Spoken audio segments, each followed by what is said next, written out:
hari igihe usanga abantu baganiriza abakobwa ugasanga barababwiye ati uziteza imbere ariko burya ibintu byo kubaka inzu rwose uzabyihorere, inzu ituma abasore bagutinya.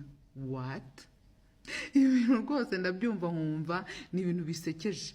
Ese ayo mafaranga niba wayashyize muri butike yo ntabwo igaragara, ntabwo ari business igaragara umuntu yabona yuko uyafite. Ese niba waguze n'imodoka ntabwo umuntu yabona yuko uri umuntu ufite amafaranga. Ikindi se niba aya mafaranga ari kuri banki yo ntabwo ari ayawe. Hari ibintu rwose biba bidakwiriye ukumva ni ibintu binasekeje mu by'ukuri.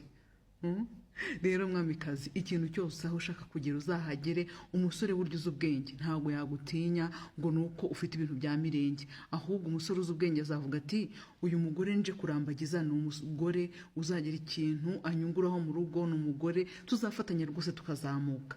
Naho rero wa wundi baba bavuga ngo baragutinya, ni babari n'abasore b'imburamumaro nabo rwose